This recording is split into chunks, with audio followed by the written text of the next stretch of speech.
Mfuatiliaji wa Fabs TV pamoja na Green Voice TV hapa mkoa wa Mbeya. Leo tumefanikiwa kutembea katika eneo la Mbeya vijijini. Hapa ni Songwe Juu. Tumekutana na ligi inayoendelea hapa. Timu zinafanya vizuri, timu zinashindana, ushindani ni mkubwa zaidi, lakini kikubwa ambacho tungetamani kufahamu, kuna wadhamini ambao wapo hapa, tungewasikiliza kitu gani ambacho kinaendelea hapa ili tuendelee kujuzana yale machache yanayoendelea katika mkoa wa Mbeya. Bwana, habari? Salama, mambo vipi? Tungetamani ujitambulishe, ni nani na hapa upo kama nani? Naitwa Yusufu Maneno Alale, kwa hapa nimesimama kwa niaba ya mdhamini ambaye Daktari Maximilian John Stima Hepa. Kwa sasa nadhani yuko anaendelea na majukumu, mimi nimekuja kama mwakilishi wake. Asante sana. Mtu kutoka Maxi Cup ambaye ni daktari. Na ukiangalia mazingira aliyopo hapa, hii sio ligi kuu. Ni Maxi Cup, lakini kinachoendelea nyuma ya kamera hapa kwenye uwanja, utaona kuna timu zinapigana hapo vikali. Hapo ni Benja pamoja na PSG wapo wanamenyana vikali. Kwa hiyo ni pongezi kwao, kwa wadhamini wetu ambao ni Maxi Cup kwa kitu kikubwa ambacho wamekifanya. Sasa bwana, kuna timu ngapi katika ligi hii? Tuna timu 13 kwenye ligi yetu. Asante. Na mshindi wa kwanza tuzo yake ni kitu gani? Mshindi wa kwanza bwana, tumemwekea pesa taslim shilingi milioni 1 ya Tanzania.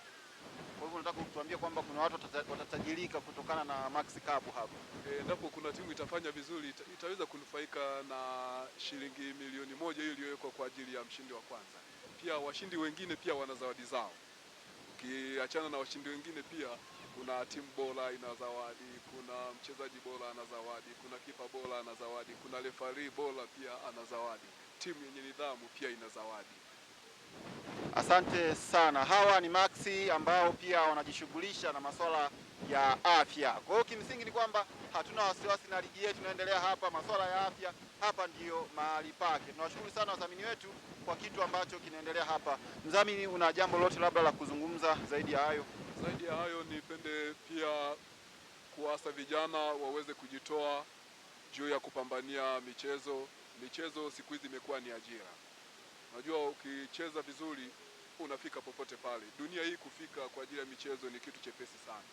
Endapo utafanya uzembe, utafanya kama ni kupasha tu kuweka mwili sawa, pia sawa, sitakupa pongezi, ila tunatamani vijana wetu wakue, vipaji vyao vionekane, dunia hii watambue kwamba vijana kutoka Atenje pale wanafanya kazi kweli kweli.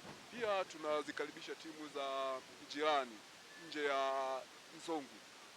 Kuna timu zinatoka Mbeya mjini, nazo tunazialika katika mashindano haya.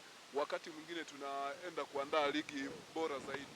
Huu ulikuwa ni mwanzo. Nadhani mwanzo mmeuona, japo umenoga, inaonekana kama ni endelevu, ila ndio mwanzo wetu. Tumeanza sasa hivi. Tunatamani tuwe na ligi kubwa zaidi ya hii. Zaidi ya hayo, nipende kumshukuru Mungu kuweza kutufikisha mahali hapa. Unajua, kufika mahali hapa sio jambo dogo. Wala mimi binafsi siwezi nikafanya tukio la namna hii, ila Mungu mwenyewe ndo anafanikisha isho kama hivi. Unajua, kuna serikali ya mitaa, pia kuna watu binafsi wanasimamia hivi vitu, kuwafanya wakubali kufanya mashindano kwenye viwanja kama hivi sio swala dogo. Pia nao tutoe shukrani kwao. Pia kuna jeshi letu la polisi, tunapoanza mashindano nao walikuwepo, tulishirikiana nao kwa pamoja sana. Asante sana. Huyu ni mdhamini wa ligi ya hapa Atenje inayoendelea hivi sasa.